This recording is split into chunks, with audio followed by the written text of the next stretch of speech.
Hello everyone, welcome back. तो एक नई क्लास में आपका स्वागत है और आज हम लोग सर्कुलर मोशन में आगे बढ़ते हुए सेंट्रीफ्यूगल फोर्सेस पे जो लास्ट क्लास में बात थोड़ी सी आपको डेमोन्स्ट्रेशन एक आध दिखाया था। वो जो बाल्टी में रस्सी बांध करके उसमें पानी भर करके जो घुमा रहा था और जो पानी है वो जरा सा भी गिर नहीं रहा था। तो बातें शुरू करी थी लेकिन ख़त्म आज करेंगे। कुछ फिल्मी जैसा नहीं लगा? ख़त्म आज करेंगे करेंगे ठीक है।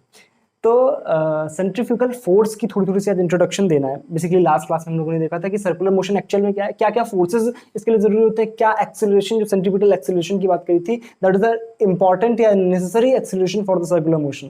बेसिकली अगर सेंट्रीपिटल एक्सेलरेशन नहीं होगा तो हमारा जो सर्कुलर मोशन है वो पॉसिबल ही नहीं है ना, क्योंकि हमें लगातार एक पॉइंट की तरफ उसको टेंड कराते रहना है उस पार्टिकल को, तभी वो एक सर्कल में मूव कर सकता है, अदरवाइज वो भाग जाएगा। तो आज हमें क्या बात करनी है कि उसी सर्कुलर मोशन में हमें जो फोर्स इंट्रोड्यूस करना था, सेंट्रीफ्यूगल फोर्स, इसको सूडो फोर्स बोलते हैं। मतलब centrifugal force is kind of a pseudo force. ठीक है, आज ही हम लोग कॉरियोलिस फोर्स की भी बात करेंगे, थोड़ी सी उसकी भी बातें करेंगे, थोड़ी सी सेंट्रीफ्यूगल फोर्स की बातें करेंगे, मिला जुल करके एक बढ़िया सी क्लास बनाने वाले हैं। ठीक है, तो क्या चीज? Centrifugal force.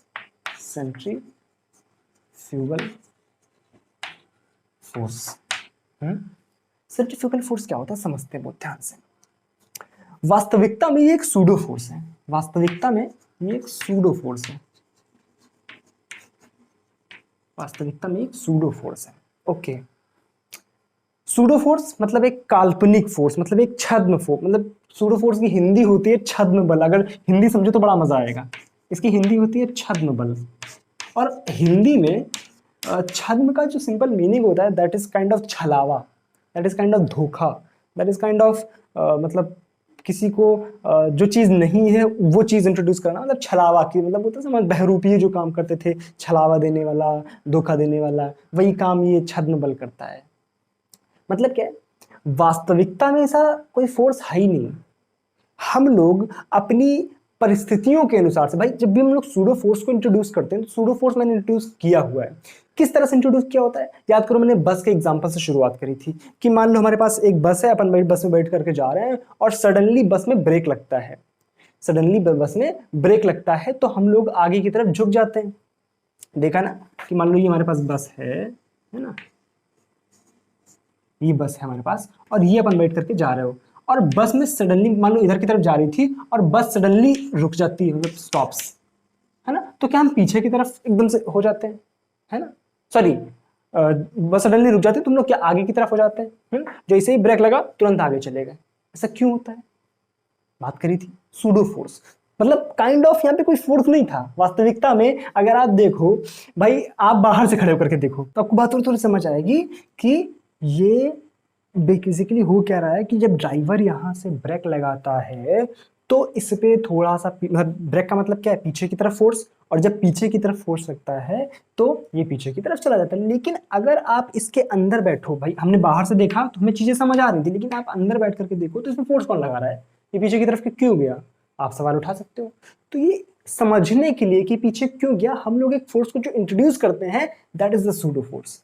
कि हम लोग भाई यहाँ पे normally Newton's laws of motion valid नहीं होंगे क्योंकि नॉन इनर्शियल फ्रेम है, एक्सीलरेटेड फ्रेम है। तो हम न्यूटन्स लॉज ऑफ मोशन को वैलिड कराने के लिए, ये काम करते हैं कि हम सूडो फोर्स को इंट्रोड्यूस करते हैं। सिमिलरली हम लोग सर्कुलर मोशन में भी ये काम करते हैं। मान लो यहाँ पे सर्कुलर मोशन हो रहा है, ठीक है, और इस सर्कुलर मोशन में मान लो जो भी पार्टिकल था, यहाँ पे कोई पार्टिकल है, ठीक है, इस पार्टिकल को कहीं भी मान सकते हैं आप, यहाँ मान लो, ठीक है, इस सर्कुलर मोशन में इसकी रेडियस r मान लो। तो वास्तविकता में क्या हो रहा है, सर्कुलर मोशन में क्या होता है कि इस पॉइंट पे इसकी वेलोसिटी किधर की तरफ है, इधर की तरफ। तिरछी हो गई क्या? नहीं, सीधी कर लेते हैं। इस पॉइंट पे इसकी वेलोसिटी है इधर की तरफ, और जब वेलोसिटी इधर की तरफ है तो पार्टिकल तो इधर ही जाना चाहेगा ना, पार्टिकल तो इधर ही जाना चाहेगा। जैसे वहां पर जो बंदा है वो तो आगे ही जाना चाह रहा है, वैसे ही पार्टिकल तो इधर ही जाना चाह रहा है। लेकिन वहां पे पीछे लगाए हुए ब्रेक ने और यहां पर जो इसका सेंट्रीपिटल फोर्स है, दोनों ने इसको मजबूर किया है कि ये इधर की तरफ आए। वैसे यहां पर जाता है लेकिन अब ये यहां पर आ गया।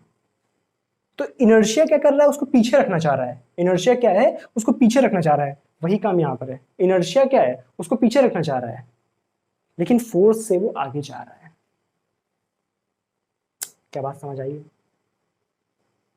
समझ आई?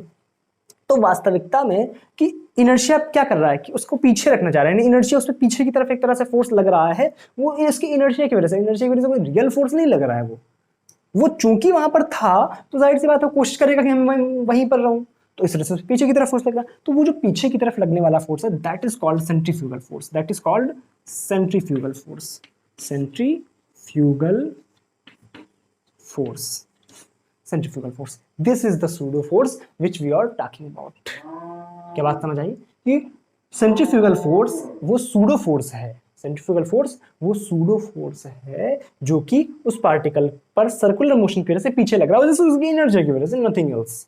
क्या बात क्लियर? और अगर इसके मैग्नीट्यूड की बात करें तो इसका मैग्नीट्यूड जो होता है that is equal to m omega square r। इसका भी अपन डेरिवेशन वगैरह सब कुछ कर सकते हैं, कोई दिक्कत की बात नहीं, समझ सकते हैं कि क्यों ये किस तरह से आ रहा है। पहले बताओ यहां तक बात समझ आइए, क्या है वास्तविकता में सेंट्रीफ्यूगल फोर्स?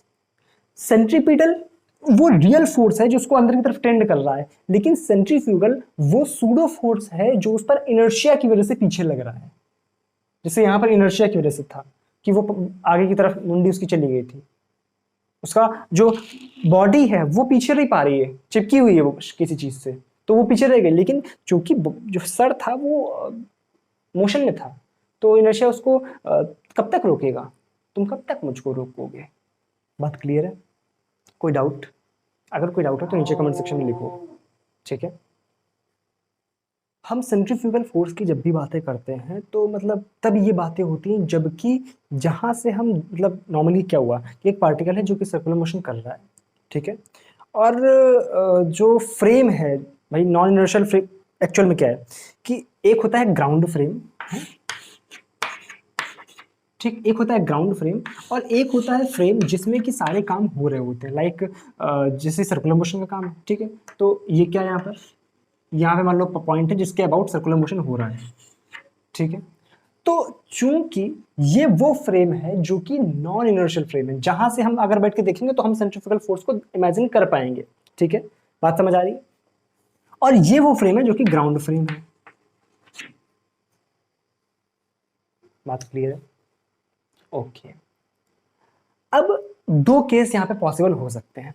एक वो केस है जबकि ये जो हमारा फ्रेम है जो नॉन इनर्शियल फ्रेम है जो कि रोटेटेड मतलब जो कि जहां से हम बैठ करके उस पार्टिकल की इमेजिन कर रहे हैं, उस पार्टिकल की मान लो आप सेंटर पे बैठ जाए, कहीं पे भी बैठ जाओ, जहां से हम बैठ करके देख रहे हैं, तो वहां से अगर वो फ्रेम स्थिर है, अगर वो फ्रेम स्थिर है, तो जो फोर्स सूडो फोर्स बना वो हमारा सेंट्रीफ्यूगल फोर्स बन गया। लेकिन एक केस यहां पर यह भी पॉसिबल हो सकता है कि जो नॉन इनर्शियल फ्रेम है, जो ये नॉन इनर्शियल फ्रेम है, नॉन इनर्शियल फ्रेम है, ये भी आपका रोटेट करे, ये भी आपका रोटेट करे।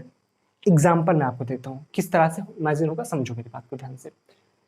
एक केस ऐसे समझो कि यहां पर एक पार्टिकल है, यहां पर एक पार्टिकल है और ऐसा नहीं, ये मत समझो, ऐसा समझो हाँ ठीक है, मान लो ये पार्टिकल है और ये सेंटर के अबाउट इस तरह से घूम रहा है, ठीक है, ये सेंटर के अबाउट इस तरह से घूम रहा है और आप सेंटर पर बैठ करके, आप सेंटर पर बैठ के इस पार्टिकल को देखो तो इसका फ्रेम जो है वो नहीं घूम रहा है, या ऐसे समझ सकते हो, यहाँ पर आप फ्रेम बना लो और इस पर्टिकुलर पॉइंट को अगर आप देखो, एक पर्टिकुलर इंस्टेंट टी पर अगर आप देखो, एक पर्टिकुलर इंस्टेंट टी पर अगर आप देखो, तो ये पॉइंट के कोऑर्डिनेट चेंज नहीं होंगे, ये पॉइंट की कोऑर्डिनेट चेंज नहीं होंगे, लेकिन क्या हो कि ये फ्रेम घूमे, अगर ये फ्रेम थोड़ा सा मान लो घूम गया, तो मान लो किसी टाइम पे यहां पर आ गया इस तरह से, तो अब इसके जो कोऑर्डिनेट्स हैं वो चेंज हो जाएंगे।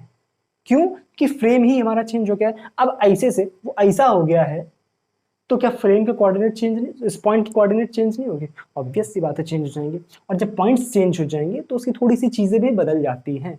तो हम अब उस फ्रेम की बात करेंगे जो कि रोटेट कर रहा है। अच्छा, इसका एक पर्टिकुलर एग्जांपल मैंने एक तरह से इसका एक डिमॉन्स्ट्रेशन तैयार किया है, उसमें मैंने क्या किया है, चलो एक काम करते हैं, उस डिमॉन्स्ट्रेशन को देखो और फिर समझने की कोशिश करते हैं कि वास्तविकता में वहां पर हुआ क्या है। तो इस डिमॉन्स्ट्रेशन में हमारे पास एक ये डिस्क नुमा आकृति की एक चीज़ है, जिसमें मतलब बेसिकली कुल मिला के एक पहिया है, जिस पे मैंने कार्डबोर्ड लगाया और उस कार्डबोर्ड पे कुछ आटा बुरक दिया मैंने, इस तरह से आटा लगा दिया जिससे कि आपको जो पार्टिकल है उसका पाथ दिखाई पड़े, क्योंकि पहले मैंने चौक से बनाने की कोशिश करी लेकिन चौक से इसका पाथ जो है वो क्लियरली समझ नहीं आ रहा था, मतलब इस सिक्के का, ठीक है। तो इस वजह से मैंने यहाँ पे आटा बुरका हुआ है ताकि साफ सुथरा पाथ जो है आपको एक तरह से दिख जाए, ठीक है। तो सिंपल सा एक्सपेरिमेंट आप घर पे भी कर सकते हो, ठीक। खाली एक पहिया चुरा के लाना पड़ेगा, उसके बाद मम्मी से चुरा के आटा लाना पड़ेगा, और 10 रुपये का जुगाड़ अगर हो जाए तो उससे बेहतर कुछ नहीं है, ठीक है। तो ये अपन आटा इस पे डाल दिए हैं, तो अब इसका जो पाथ होगा वो क्लियरली दिख जाएगा। मैं एक साइड पे सिक्का रखूंगा, ये सिक्का है, ठीक है। अब इस सिक्के को अपन इस जगह पे रखते हैं, ठीक है, और कोशिश करेंगे कि आप पास से दिखा सकें इसको, ठीक है। तो कैमरा को थोड़ा सा पास लाने का प्रयास किया जाए और इसको साफ सुथरा दिखाने का प्रयास करेंगे, ठीक है। तो अपन इस व्हील को घुमाएंगे और उससे होगा क्या कि इस सिक्के का पाथ क्या बनता है उसको देखने का प्रयास करेंगे, ठीक है। तो 1 2 3।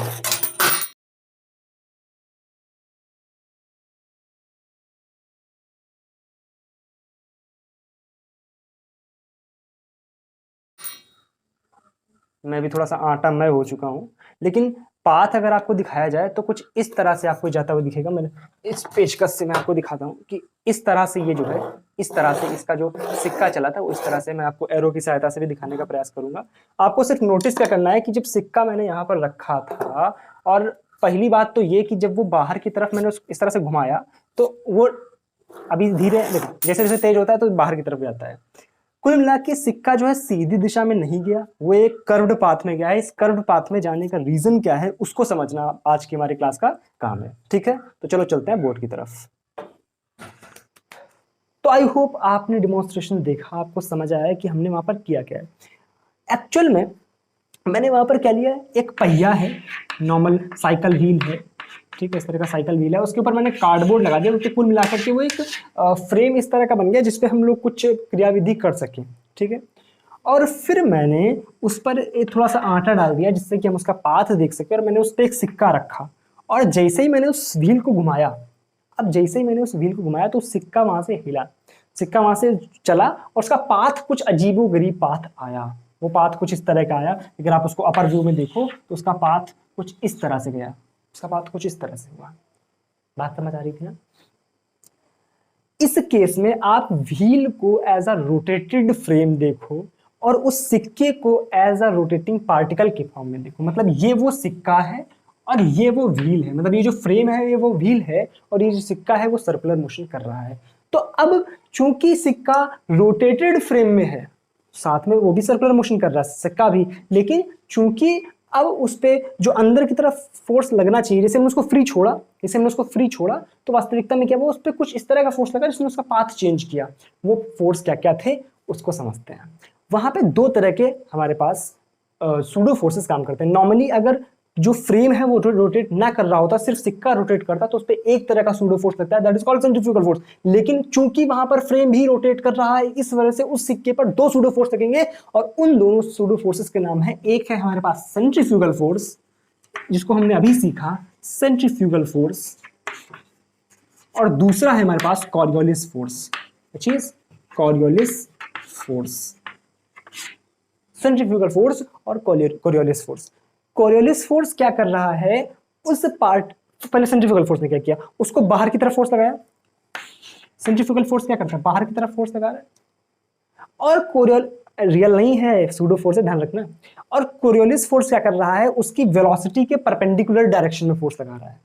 मतलब क्या है, अगर वो बाहर की तरफ फोर्स लग रहा है तो कोरियोलिस फोर्स उस पे इधर की तरफ फोर्स लगाएगा। ध्यान देखो, उसका पार्ट भाई यहाँ पे इस तरफ फोर्स लगा तो उसने इस तरफ कर दिया, फिर यहाँ पे आकर के उस पे इस तरफ फोर्स लगा तो उसने इस तरफ को कर दिया। धीरे धीरे धीरे धीरे पार्टिकल जो है इस तरह से चला गया।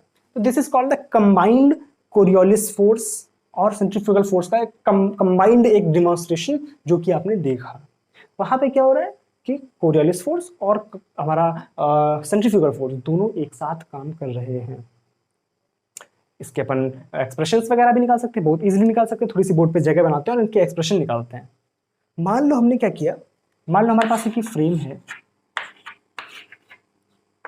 मान लो हमारे पास एक फ्रेम है जिसमें एक पार्टिकल इस एक्सेस के अबाउट, मान लो ये एक एक्सेस है, इसके अबाउट सर्कुलर मोशन कर रहा है इस तरह से, ठीक है, इसके अबाउट सर्कुलर मोशन कर रहा है, और इसका पोजीशन वेक्टर क्या है, इस किसी पर्टिकुलर टाइम टी पर इसका पोजीशन वेक्टर है आर वेक्टर, ठीक है। तो वास्तविकता में जब हम D R by D T लिखते हैं, D R by D T लिखते हैं, dr/dt लिखते हैं। मान लो इस फ्रेम का नाम s है, तो इस फ्रेम में जब हम ये लिखते हैं तो एक्चुअल में क्या होता है, इसको किस तरह से लिखते हैं हम लोग। मान लो इसके अबाउट ये ओमेगा एंगुलर वेलोसिटी से घूम रहा है, तो उसको लिखाते हैं omega cross R vector, omega cross R vector. या इस फ्रेम को आप हाँ एस बोलो और इसको आप एस नॉट फ्रेम में लिखो, ठीक है। मान लो एस नॉट एक दूसरा फ्रेम है जो कि लैब फ्रेम है, ठीक है। और एस वो फ्रेम है, ये एस नॉट है, और एस वो फ्रेम है जिसमें कि ये काम हो रहा है। मान लो किसी पर्टिकुलर जगह में हम लोग ये काम कर रहे हैं, ठीक है, तो वो फ्रेम है। और ये फ्रेम जो है वो अभी रेस्ट पर है, लेकिन अगर ये रेस्ट पर नहीं है, if S is also rotating, तो इस dr/dt को एस नॉट फ्रेम में अपन किस तरह से लिखेंगे, ओमेगा क्रॉस आर तो है ही, लेकिन चूंकि अभी फ्रेम भी रोटेट कर रहा है तो उसमें भी इसकी वेलोसिटी को हम लिखेंगे। मतलब एक तरह से समझ रहे हो ना, जो हम लोग करते हैं ना कि रिलेटिव वेलोसिटी वाला कुछ केस है, देख लो ना, वेलोसिटी ही तो है आपस में, ठीक है। एस फ्रेम है, ठीक है। तो मतलब एस नॉट फ्रेम में अगर उसकी वेलोसिटी पूछी जाए तो ओमेगा क्रॉस आर प्लस उस एस फ्रेम में उसकी वेलोसिटी, ठीक है। अब यहां पर फ्रेम भी रोटेट कर रहा है, मतलब कुछ टाइम बाद ये फ्रेम ऐसे पहुंच जाएगा, है ना। तो इस तरह से फ्रेम भी रोटेट कर रहा है। ओके, एक काम करो, ध्यान से देखो इसको क्या लिखा हुआ है, ये वेलोसिटी है एस नॉट फ्रेम में, ये लिखा हुआ है ओमेगा क्रॉस आर, और प्लस ये है वेलोसिटी एस फ्रेम में, ठीक है। इसको एक बार आप भाई ये एक जनरल एक्सप्रेशन है, इसको हम किसी भी पर्टिकुलर वेक्टर के लिए लिख सकते हैं। लाइक अगर हम जनरलाइज करें इसको तो हम इसको इस तरह से लिख सकते हैं कि मान लो कोई एक जनरल वेक्टर ए है, तो dA/dt in S naught frame is equal to omega cross वो वेक्टर, मतलब A vector plus dA/dt in S frame, ठीक है। तो चूंकि हमने वेलोसिटी निकाल ली, तो वेलोसिटी के लिए भी तो ये काम कर सकते हैं। तो वेलोसिटी के लिए काम कर लो, क्या आ जाएगा, dVs0/dt in S naught is equal to omega cross velocity. हम किसके लिए कर रहे हैं, इस वाली वेलोसिटी के लिए। इस वेलोसिटी की वैल्यू कितनी है, ये, तो क्या आ जाएगा, ओमेगा क्रॉस दिस पूरा एक्सप्रेशन, यानी omega cross R plus VS, correct है, प्लस वीएस, और प्लस क्या है इसमें, d/dt इंटू कहाँ गया, यहाँ पे जैसे हम लिखते हैं ना, तो इस पूरा का है ना, ये क्या आ जाएगा, omega cross R plus VS, correct है। ये किसमें, एस फ्रेम में। कंफ्यूज तो नहीं हो रहा, omega cross R plus omega cross VS, थोड़ा सा बस यहाँ पे मैथमेटिक्स और कुछ नहीं है, प्लस अंदर कर दो इसको d/dt, ओमेगा बाहर निकाल लो, देखो डायरेक्ट कर रहा हूँ यहाँ पर, ओमेगा बाहर करेंगे, कांस्टेंट मान के चल रहे हैं, और dr/dt क्या हो जाएगा इन एस फ्रेम में, वेलोसिटी इन एस फ्रेम में, तो क्या गया है, ओमेगा क्रॉस वीएस प्लस ये क्या आ गया, dVs/dt इन एस फ्रेम, ठीक है। इधर क्या है, dVs0, तो ये क्या है, जो रेस्ट फ्रेम है, या उसमें हमारी इसका एक्सीलरेशन, तो इधर मैं कर देता हूं, इसको इस तरफ करता हूं, वहां से शुरू कर रहा हूं, तो ये हमारा है, और सारे पूरे टर्म में मल्टीप्लाई करा दो m से मल्टीप्लाई करा दोगे तो इधर जाएगा ma0 क्या है, एस नॉट फ्रेम में एक्सीलरेशन, ठीक है, जो कि रियल है, और एस क्या है, रोटेटिंग फ्रेम, ठीक है। यहाँ पे आ जाओ, ये क्या है, ओमेगा क्रॉस आर, तो m आगे हमने मल्टीप्लाई कराया है, m omega cross R plus 2 times omega cross VS plus ये क्या है, एस फ्रेम में एक्सीलरेशन, तो क्या आ जाएगा, M A in S frame.